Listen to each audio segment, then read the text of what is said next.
नमस्कार, आप देख रहे हैं केपी न्यूज 24/7। मैं हूं अश्विनी आपके साथ। आइए एक नजर डालते हैं आज के इन मुख्य समाचारों पर।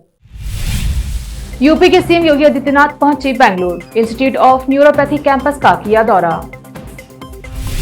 हैदराबाद के लिंगमपल्ली में गैस सिलेंडर में हुआ विस्फोट, एक युवती की मौत, 2 अन्य घायल। योगी सरकार पर असदुद्दीन ओवैसी का हल्ला बोल, मदरसे के सर्वे पर कहा ये मिनी एनआरसी है। भाजपा डराकर वोट लेना चाहती है, इसलिए बढ़े मुस्लिमों व मदरसे पर हमले, मौलाना बदरुद्दीन अजमल ने लगाया आरोप। पीएम मोदी के जन्मदिन को सेवा पखवाड़ा के रूप में मनाएगी बीजेपी, कई कार्यक्रमों का होगा आयोजन। अमेरिका में पीएम मोदी, गौतम अडानी और आंध्र प्रदेश के सीएम जगनमोहन रेड्डी पर केस समन जारी।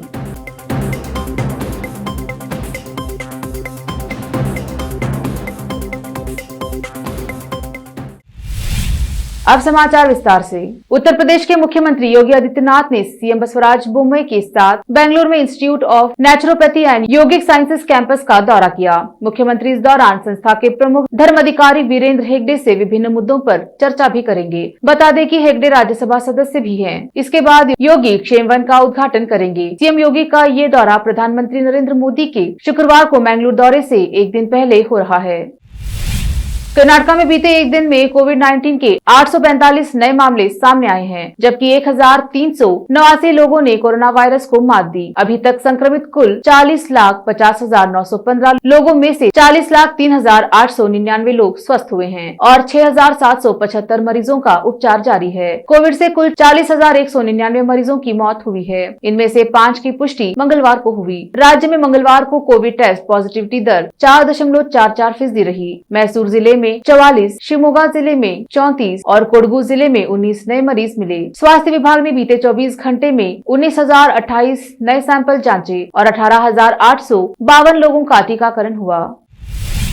शहर के उपनगर लिंगमपल्ली में गैस सिलेंडर में विस्फोट हो गया, जिससे एक युवती की मौत हो गई, जबकि 2 अन्य लोग घायल हुए। पुलिस ने बताया कि राजस्थान के 3 व्यक्ति आइसक्रीम और बादाम बनाने के लिए टहलने जाते थे। बीती रात गैस लीक होने लगी। सुबह लाइट स्विच ऑन होते ही अचानक धमाका और आग लग गई। हादसे में अंबाला नाइक की मौत हो गई, जबकि अन्य 2 का उस्मानिया अस्पताल में इलाज चल रहा है। विस्फोट से घर की छत क्षतिग्रस्त हो गई।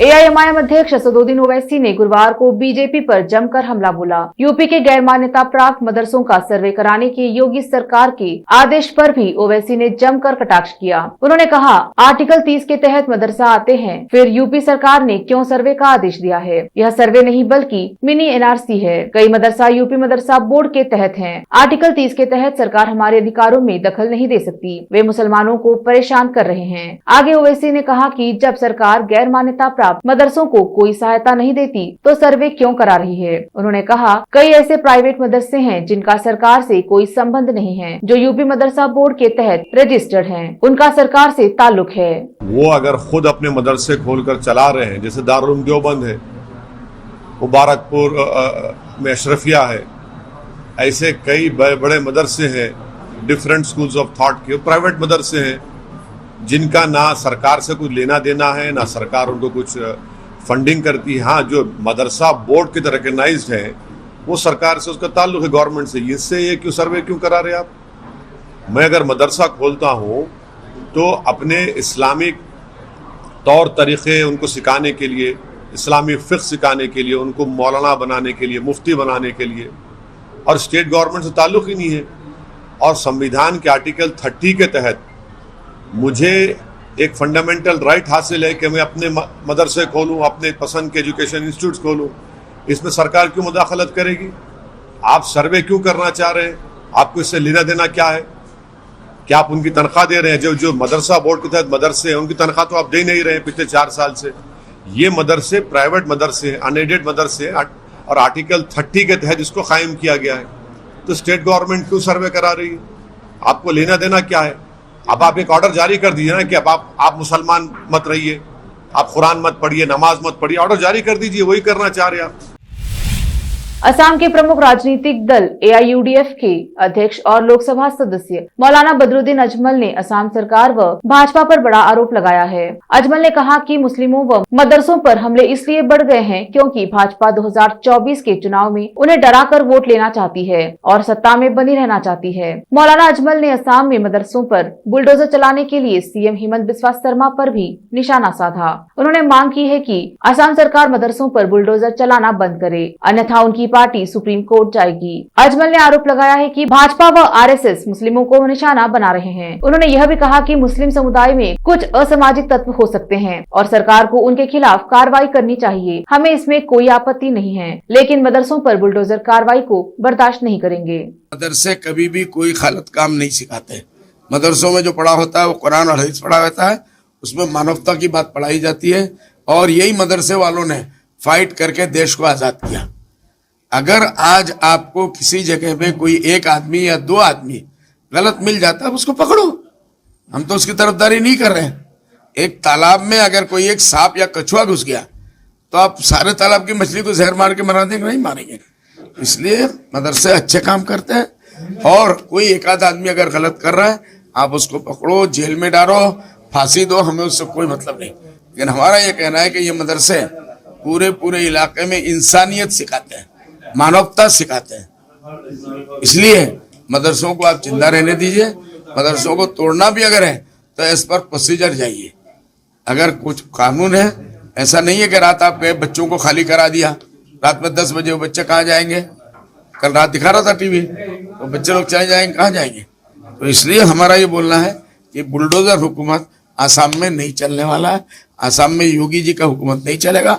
दूसरी बात, इसके अंदर हमको जो इस पूरे अभियान में ये असल मामला जो भी है वो गवर्नमेंट का है, हमें उसके लिए बोलना है। छत्तीसगढ़ के मंत्री डॉक्टर प्रेम साय सिंह टेकाम के 2 वीडियो सोशल मीडिया पर वायरल हो रहे हैं। इन वीडियो में कांग्रेस नेता को शराब और सड़क हादसों की बात कर रहे हैं। वीडियो में यह कहते हुए सुनाई दे रहा है कि लोग शराब और इससे जुड़े नुकसान के बारे में बात करते हैं, लेकिन कोई भी इससे जुड़े कई लाभों के बारे में बात नहीं करता। साथ ही जब हम शराब के बारे में बात करते हैं, हमें इसे पीने का सही तरीका याद रखना चाहिए। पानी में उचित अनुपात में शराब डाली जाती है। उन्हें एक कार्यक्रम में जनता को संबोधित करते हुए यह बात कही। लेते हैं छोटा सा ब्रेक, जल्द लौटेंगे ब्रेक के बाद। हिंदुस्तान के हर कोने में हम हैं मौजूद। 24 घंटे हालात पर गहरी नजर, खबरों से जुड़े चुपते सवालात और आपको दिखाता है धार्मिक, सामाजिक, राजनीतिक, लोकल और इंटरनेशनल न्यूज की सबसे बेहतर कवरेज जो आपको रखती है हर पल बाखबर।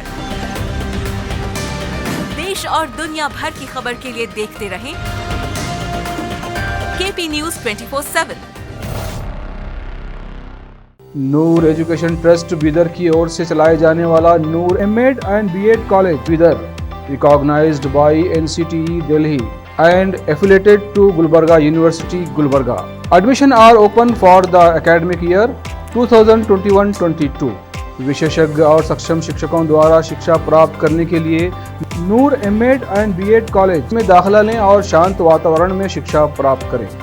बीदर शहर में बेहतर शिक्षा का एकमात्र केंद्र Noor M.Ed and B.Ed college, Shahpur gate, Bidar. Phone numbers 9945283920, 8482221297। जब अपने सपनों का नया घर बन जाए तो उसे सजाने के लिए जहां घर की दूसरी सामग्रियों की जरूरत होती है, वही घर का मुख्य पात्र होते हैं द्वार, खिड़कियां, अलमारी। अपने सपनों के महल के लिए सुंदर बने बनाए द्वार के लिए बीदर नगर में एकमात्र दुकान है सूर्या प्लाईवुड्स एंड ग्लास सेंटर, जहां पर हर रंग, हर डिजाइन और हर प्रकार के और विभिन्न एजेंसियों के प्लाईवुड्स के दरवाजे, किचन और टॉयलेट्स में उपयोग होने वाली सामग्री और दूसरी चीजें मिलती हैं। घर बनाने में उपयोग की जाने वाली सभी चीजों को खरीदने के लिए आज ही चले आइए आपके अपने शहर बीदर का आपका अपना shop Surya प्लाईवुड्स and glass centre, Parvati complex, BVB college road, Bidar. अधिक जानकारी के लिए शॉप के मालिक लालजी पटेल से इस नंबर पर संपर्क करें 09844090653। आपको अपने घर, ऑफिस और दुकान की दीवारों और छत को चमकदार और सुंदर बनाने के लिए अच्छे और बेहतर घर के साथ साथ आंखों को सुकून देने वाले कलर्स की जरूरत होती है, जिसके बिना घर, दुकान और ऑफिस अधूरे और बेजान लगते हैं। अपने घर, दुकान और ऑफिस को बेहतर कलर्स से चमकाने के लिए बीदर में आपको कहीं और जाने की जरूरत नहीं। आपकी पसंद के अनुसार चमकदार और दिलचस्प कलर्स का एकमात्र केंद्र है सिद्धेश्वर ट्रेडर्स, जहां पर आपको विभिन्न कंपनियों के विभिन्न शेड्स के कलर्स मिलते हैं। साथ ही अपने घर और दुकान हो या ऑफिस को कैसा कलर उपयोग किया जाए, इसके लिए माहिर डिजाइनर्स के गाइडलाइंस की सुविधा, जो कंप्यूटर के जरिए आपके सपनों के महल को कलर्स से सजाते हैं। अपने सपनों को साकार करने और अपने पसंद के कलर्स के लिए आज ही चले आइए। याद रखिए, सिद्धेश्वर ट्रेडर्स, शॉप नंबर 1 और 2, गंगा सुपर कॉम्प्लेक्स, बीदर। अधिक जानकारी के लिए सिद्धेश्वर ट्रेडर्स के मालिक वीर शेट्टी पाटिल से इस फोन नंबर पर संपर्क करें 9620128097। अगर आप हज या उम्रा करना चाहते हैं तो आपको कहीं जाने की जरूरत नहीं है। हैदराबाद ही नहीं बल्कि तेलंगाना, आंध्र प्रदेश, कर्नाटक के हज यात्रियों की पहली पसंद खुबा टूर्स एंड ट्रैवल्स पर आइए। मिनिस्ट्री ऑफ हज एंड उम्रा, सऊदी अरब और भारत से स्वीकृत हज और उम्रा के बेहतरीन पैकेजेस, पवित्र स्थानों की जियारतों के अलावा दुबई, सऊदी, ओमान के विजिट वीजा और डोमेस्टिक या इंटरनेशनल एयर टिकट्स वाजबी कीमतों पर लेने के लिए आज ही तशरीफ लाइए। Khuba tours and travels, Hajj and Umrah group, Bibi Bazaar चौराहा, behind Khuba mobile store, Hyderabad. Phone numbers 04024565786, 9700786786 या फिर 9866768786 पर संपर्क करें। याद रखिए, खुबा tours and travels, Hajj and Umrah group, Hyderabad. घर, दुकान और ऑफिस कितना भी सुंदर बनाया जाए और हर तरह से उन्हें सजाया जाए, अगर फर्नीचर ना हो तो सब अधूरा सा लगता है। और अच्छा फर्नीचर घर, दुकान और ऑफिस को चार चांद लगाता है और देखने वालों में शान बढ़ाता है। और जब घर इतना सुंदर बनाया जाता है तो उसमें बेहतर और सुंदर फर्नीचर का भी उपयोग जरूरी है। अपने घर, दुकान, ऑफिस के लिए अच्छा और सुंदर और पायदार फर्नीचर और दूसरी चीजों का बीदर शहर में एकमात्र केंद्र है Nikita industries and Nikita furniture showroom, जहां पर एक ही छत के नीचे विभिन्न डिजाइन और विभिन्न रंगों और विभिन्न कंपनियों के पलंग, अलमारी, सोफा सेट, डाइनिंग टेबल, सिंगारदान, ऑफिस काउंटर्स, विभिन्न कलर्स और डिजाइन की कुर्सियां, बहुउपयोगी चौकियां और दूसरी चीजें उपलब्ध हैं। घर, ऑफिस और दुकान बनकर तैयार है और वहां के लिए फर्नीचर का सोच रहे हैं तो देर किस बात की, तुरंत चले आइए। Nikita industries and Nikita furniture showroom, shed number C1, industrial estate, Gandhiganj, Bidar. अधिक जानकारी के लिए शोरूम के मालिक जयराज खंडे से इन नंबर्स पर संपर्क करें 9448128148, 08482227010। ब्रेक के बाद स्वागत है आपका। देखते हैं अन्य समाचार। बीजेपी प्रधानमंत्री नरेंद्र मोदी के जन्मदिन को सेवा पखवाड़ा के रूप में मनाएंगी। 17 सितंबर से 2 अक्टूबर तक पूरे देश में विभिन्न कार्यक्रमों का आयोजन किया जाएगा। बीजेपी के राष्ट्रीय महासचिव अरुण सिंह ने देश भर में बीजेपी इकाइयों को पत्र लिखा, जिसमें कहा गया है कि पीएम मोदी सरकार की कल्याणकारी योजनाओं के करोड़ों लाभार्थियों के शुभकामनाएं संदेश भेजे जाएं और नमो ऐप पर अपलोड किए जाएं। पीएम मोदी के व्यक्तित्व और कृतित्व पर देश भर में प्रदेश एवं जिला स्तर पर प्रदर्शनियां लगाई जाएं। मोदी एट 20 सपने हुए साकार नाम की पुस्तक का प्रचार प्रसार किया जाए। शामली के कैराना में लगातार 2 दिन से धरने पर बैठे व्यापारी एवं नेताओं का आखिरकार धरना तीसरे दिन समाप्त हो गया। नेताओं एवं व्यापारियों ने 5 मांगों सहित एक ज्ञापन एडीएम व अपर पुलिस अधीक्षक को मुख्यमंत्री के नाम ज्ञापन सौंपा, जिसके बाद धरना समाप्त कर दिया गया। दरअसल शामली के कैराना में स्थित सिद्ध प्राचीन बाला सुंदरी मंदिर में गत 22 अगस्त को अज्ञात चोरों ने चोरी कर घटना को अंजाम दे दिया था, जिसमें बाला सुंदरी माता के आभूषण, मुकुट, छत्र सहित आदि चोरी कर लिए गए। मामले का का पुलिस खुलासा भी नहीं कर पाई थी कि एक सप्ताह के भीतर 2 दिन पूर्व बाबा बनखंडी मंदिर में दोपहर के समय अज्ञात चोरों ने मंदिर का ताला तोड़कर छत्र को चुराकर शिवलिंग पर विराजमान शेषनाग को भी खंडित कर दिया, जिसके बाद लोगों की भीड़ सूचना मिलने पर मंदिर पहुंच गई और पुलिस प्रशासन पर रोष प्रकट किया, नाराजगी जाहिर करने लगे। इसी बीच मंदिर में व्यापार मंडल के नेता विपुल जैन एवं पालिकाध्यक्ष हाजी अनवर हसन भी मंदिर में पहुंच गए थे। बाद में पुलिस के साथ हंगामा खड़ा हो गया और बाजार में धरना दे डाला। धरने की सूचना पर विपक्ष के नेता भी पहुंच गए और धरने को सफल बनाने के लिए पुलिस प्रशासन पर जमकर भड़ास निकाली। वहीं मंगलवार को रालोद नेता प्रसन्न चौधरी एवं भाजपा नेता मनीष चौहान भी धरना स्थल पर पहुंचे थे। वहीं धरने स्थल पर एडीएम संतोष कुमार और अपर पुलिस अधीक्षक ओपी सिंह भी पहुंचे और धरने पर बैठे मंदिर कमेटी व्यापारियों और नेताओं की मौजूदगी में ज्ञापन लिया, जिसके बाद अधिकारियों द्वारा चोरी की घटना का खुलासा 3 दिन के आश्वासन के बाद सभी व्यापारियों नेताओं के द्वारा चल रहे धरने को समाप्त किया गया। जनपद शामली उत्तर प्रदेश से केपी न्यूज के संवाददाता आजाद खान की रिपोर्ट। एक हफ्ते पहले मंदिर में कुछ आभूषण और चोरी हुई थी। उसके बाद में एक 6 दिन बाद एक और उसी मंदिर में दूसरे मूर्ति पर दूसरी घटना हो जाती है। इसको लेकर के यहाँ के जो है व्यापारियों में और समाज के मुजरिम लोगों में उसका विरोध था। ये यहाँ पर कैराना में चौक में 3 दिन से इनका धरना चल रहा था। हमारी सभी पदाधिकारियों के साथ कल सकारात्मक वार्ता हुई। वार्ता के उपरांत ये तय हुआ कि इस घटना का जल्दी से जल्दी खुलासा किया जाए और जो दोषी कर्मचारी हैं, अधिकारी हैं या जिन्होंने इसमें लापरवाही बरती, उनके खिलाफ कार्रवाई भी की जाए। इसी संबंध में आज इनका ज्ञापन प्राप्त हुआ है। इस पर हम आश्वस्त भी करते हैं और पहले भी ये उच्च अधिकारियों के भी नॉलेज में आया है। हम इस पर कार्रवाई करेंगे और इस तरह की घटनाओं को वैसे भी जनपद में या कहीं भी नहीं होना चाहिए। हम इसकी निंदा भी करते हैं। इस पर प्रशासन सख्त कार्रवाई करेगा और इन्होंने अपना धरना मेरी बात को रखते हुए उठा लिया, उसके लिए मैं इनको धन्यवाद करता हूँ। कार्यवाही का समय कब तक दिया गया है? कार्रवाई का समय आपके मोदी लोगों द्वारा 3 तारीख तक का दिया गया है और इसके पहले ही हम गिरफ्तारी की कोशिश करेंगे। इसमें कोई शक नहीं है। हम लोग इस पर काम करेंगे। परसों भी आए थे एसपीडीएम, रात भी लगभग 3 बजे तक वार्ता चलती रही। सभी लोग हमारे जो कमेटी में लोग थे, लगभग 14 लोगों की कमेटी बनी थी, सब लोग कमेटी के लोग थे वहाँ पे। सबके बीच उन्होंने हर तरह से कार्रवाई का आश्वासन दिया। जो उन्होंने कार्रवाई की सब लोगों के सामने हम नहीं कह सकते, लेकिन जो अब तक की उन्होंने कार्रवाई की, सब कुछ की, उस कार्रवाई को उन्होंने हम सबके समक्ष भी रखा। उस कार्रवाई को देख के हमें भी लगा कि हाँ, कहीं ना कहीं कुछ कार्य हो रहा और संतुष्ट भी हैं। और उसके साथ साथ एक बहुत बड़ी बात है, उन्होंने कहा कि जो दोषी अधिकारी हैं, जो कैराना में काम करने वाले हैं, उनके खिलाफ निश्चित रूप से कार्रवाई की जाएगी और अच्छी कार्रवाई की जाएगी। इसलिए हम लोग संतुष्ट होकर अपना धरना वापस लेने की। कब तक का समय दिया है कार्रवाई? हमारे अनिल चौहान जी ने 3 तारीख तक का समय दिया है और उन्होंने भी आश्वस्त किया है कि 3 तारीख से पहले ही हम इसकी आपको खुलासा कर देंगे सब लोगों के सामने।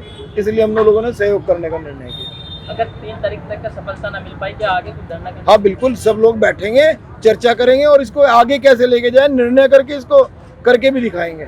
ऐसा नहीं है कि हम लोग यहाँ से अपना पीछा छुड़ा के नहीं। अगर कुछ नहीं होगा तो सब लोग बैठेंगे, एक योजना बनाएंगे, उस योजना के अनुरूप कार्य करेंगे। National movement for old pension scheme के आह्वान पर पूरे बिहार में 1 सितंबर को काला दिवस मनाया गया, जिसमें सारण छपरा के एनपीएस कर्मियों ने बढ़ चढ़कर हिस्सा लिया। सारण में कार्यरत सरकारी कर्मियों ने काला बिल्ला लगाकर अपने कर्तव्यों का निष्पादन किया। छपरा शहर स्थित कॉलेजों तथा कार्यालय में कार्यरत कर्मियों ने भी काला बिल्ला लगाकर एकजुटता जाहिर किया। विदित हो कि 1 सितंबर 2005 के बाद नियुक्त राज्य कर्मियों को पुरानी पेंशन से बेदखल कर नई पेंशन योजना से आच्छादित कर दिया गया है। एनएमओपीएस के सारण छपरा जिला इकाई अध्यक्ष डॉक्टर दिनेश पॉल ने कहा कि एनपीएस हमारे लिए एक झुंझुना मात्र है। सच कहा जाए तो नो पेंशन स्कीम जैसा है, क्योंकि हाल ही में एनपीएस आच्छादित कर्मियों को सेवानिवृत्ति के उपरांत इतना कम पैसा मिल रहा है कि महीने का फल सब्जी भी नहीं खरीद सकते। उन्होंने आगे कहा कि पुरानी पेंशन हमारा हक है और हम लेकर रहेंगे। इसके लिए सड़क पर भी उतरना पड़ेगा तो हम पीछे नहीं हटेंगे। साथ ही डॉक्टर पॉल ने बताया कि दर्जनों सरकारी सेवक संगठनों द्वारा लिखित समर्थन के साथ बिल्ला लगाकर सहयोग किया गया है। जिला सचिव मुकेश कुमार पांड्या ने कहा कि तन मन से 35-40 साल सेवा देने वाले कर्मचारियों को बुढ़ापे में पुरानी पेंशन नहीं मिलेगी और नेता कुछ दिन के लिए भी MP MLA बनते हैं तो उन्हें पुरानी पेंशन मिलती है और इतनी ही नहीं बल्कि जितने सदन के सदस्य बनेंगे उतनों का अलग अलग पेंशन का प्रावधान है। भला यह कैसा न्याय है। जिला उपाध्यक्ष डॉक्टर अनुपम कुमार सिंह ने बताया कि बिहार के विश्वविद्यालय में कार्यरत शिक्षकों तथा शिक्षेतर कर्मचारियों को अभी तक NPS का भी लाभ नहीं मिल रहा है, जो काफी हानिप्रद है। पुरानी पेंशन हमेशा से सभी के लिए लाभकारी रही है और आगे भी होगी। इस मुहिम में मुख्य रूप से राजेंद्र महाविद्यालय छपरा, जगलाल चौधरी महाविद्यालय छपरा, नंदलाल सिंह महाविद्यालय दाऊदपुर, HR कॉलेज अमनौर, राज्यपाल महाविद्यालय, जल संसाधन विभाग आयुक्त कार्यालय, DIG कार्यालय, कृषि विभाग, सहकारिता कार्यालय, ARCS कार्यालय आदि के राज्यकर्मी शामिल हुए। छपरा से एक संत कुमार गोस्वामी की रिपोर्ट। आप ब्लैक डे क्यों मनाया जा रहा है? आज ही के दिन 2005 में यानी 1 सितंबर 2005 से पुरानी पेंशन को हटाकर बिहार ने NPS न्यू पेंशन स्कीम, जो कि अब नेशनल पेंशन स्कीम बन गया, अच्छा लागू किया है, जिसके अंतर्गत हम लोग आते हैं। वास्तव में यह हमारे लिए नो पेंशन स्कीम जैसा है, इसलिए हम आज के दिन को काला दिन मानते हैं और इसे काला दिवस के रूप में पूरा बिहार मना रहा है, जिसमें छपरा जिला भी मना रहा है और सभी NPS कर्मी इसमें शामिल हैं। अब पुरानी पेंशन हमारा हक है और हम अपने हक के लिए सड़क से तक संघर्ष करने को तैयार हैं और हम अपना हक लेकर रहेंगे। यह हमारे बुढ़ापे की सहारा है जिसे सरकार ने छीन लिया है। प्रख्यात शिक्षाविद तथा सामाजिक कार्यकर्ता मैरी रॉय का गुरुवार को निधन हो गया। वह 89 वर्ष की थी। उनके पारिवारिक सूत्रों ने यह जानकारी दी। रॉय की कानूनी लड़ाई ने सीरियाई ईसाई महिलाओं को पैतृक संपत्ति में बराबरी का अधिकार दिलाया था। मैरी रॉय लेखिका और मैन बुकर पुरस्कार विजेता अरुंधति रॉय की मां थी। उन्हें केरल के कोट्टयम के समीप मशहूर पल्लीकुदम स्कूल की संस्थापक के तौर पर भी जाना जाता है। 1933 में जन्मी मैरी रॉय के बेटे का नाम ललित रॉय है। मैरी रॉय का परिवार शिक्षा के क्षेत्र से जुड़ा रहा। उनके पिता का नाम PV आइजैक था, जो कीट विज्ञानी थे। उनके दादा जॉन कुरियन ने कोट्टयम जिले में पहले स्कूल की शुरुआत की थी। मैरी रॉय सामाजिक मुद्दों पर मुखरता से अपनी बात रखने के लिए जानी जाती थी। खासकर लैंगिक समानता के लिए किया गया उनका संघर्ष सबसे प्रमुख है। पारिवारिक संपत्ति में महिलाओं के अधिकार के लिए उन्होंने लंबी कानूनी लड़ाई लड़ी। अपने भाई जॉर्ज आइजैक के खिलाफ मुकदमा किया। आखिरकार कोट्टयम की जिला अदालत ने साल 2010 में उनके पक्ष में फैसला दिया और पैतृक संपत्ति में मैरी और उनकी बहन को अधिकार दिया गया। बॉलीवुड के दिग्गज एक्टर और सिंगर थे जिन्होंने कई हिट फिल्मों के साथ साथ सदाबहार गाने दिए हैं। किशोर का एक शानदार बंगला मुंबई के जुहू में है। लेजेंड सिंगर एक्टर के बंगले को भारतीय क्रिकेटर विराट कोहली ने अपने नए वेंचर में बदलने का फैसला किया है और इस बंगले को 5 साल के लिए लीज पर ले लिया है। यहाँ पर क्रिकेटर जल्द ही नया हाई ग्रेड रेस्टोरेंट शुरू करने वाले हैं। किशोर कुमार के बेटे अमित कुमार ने इस खबर पर अपनी मुहर लगा दी है। टाइम्स की रिपोर्ट्स के मुताबिक क्रिकेटर विराट कोहली ने किशोर कुमार की जुहू स्थित बंगले के परिसर का एक बड़ा हिस्सा लीज पर ले लिया है और यहाँ पर तेजी से काम चल रहा है। इस जगह को जल्द ही एक हाई ग्रेड रेस्टोरेंट का रूप दे दिया जाएगा। भारतीय मूल के एक अमेरिकी डॉक्टर ने अमेरिका में प्रधानमंत्री मोदी, आंध्र प्रदेश के मुख्यमंत्री YS जगनमोहन रेड्डी और बिजनेस टाइकून गौतम अडानी के खिलाफ मामला दर्ज कराया है। ये मामला भ्रष्टाचार और पेगासस स्पाईवेयर सहित कई मुद्दों से जुड़ा है। कोलंबिया के US डिस्ट्रिक्ट कोर्ट ने इस मामले को लेकर इन सभी को समन जारी किया है। वहीं अमेरिकी अटर्नी रवि बत्रा ने इस मामले को व्यर्थ मामला करार दिया है। दरअसल रिचमंड के गैस्ट्रोएंट्रोलॉजिस्ट डॉक्टर लोकेश वीरू के PM मोदी, आंध्र प्रदेश CM और उद्योगपति अडानी के खिलाफ मामला दर्ज कराया है। इनके अलावा इस मामले में विश्व आर्थिक मंच के संस्थापक और अध्यक्ष प्रोफेसर क्लास शॉप का नाम भी शामिल है। ये मामला लोकेश वीरू ने 24 मई को दर्ज कराया था, जिसके बाद 22 जुलाई को कोर्ट ने समन जारी किया था। भारत में ये समन 4 अगस्त को भेजा गया, जबकि क्लास M शॉप के पास ये समन 2 अगस्त को पहुँच गया था। आखिर में फिर एक बार देखते हैं मुख्य समाचार। यूपी के सीएम योगी आदित्यनाथ पहुंचे Bengaluru, institute of neuropathy campus का किया दौरा। हैदराबाद के लिंगमपल्ली में गैस सिलेंडर में हुआ विस्फोट, एक युवती की मौत, 2 अन्य घायल। योगी सरकार पर असदुद्दीन ओवैसी का हल्ला बोल, मदरसे के सर्वे पर कहा ये मिनी NRC है। भाजपा डराकर वोट लेना चाहती है, इसलिए बढ़े मुस्लिमों व मदरसे पर हमले, मौलाना बदरुद्दीन अजमल ने लगाया आरोप।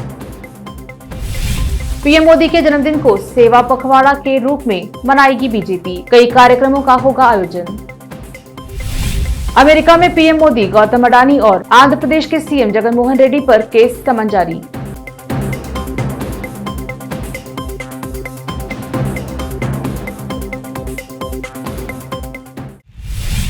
केपी न्यूज में अब तक के लिए इतना ही। देश प्रदेश के समाचारों के लिए देखते रहिए केपी न्यूज 24/7। धन्यवाद।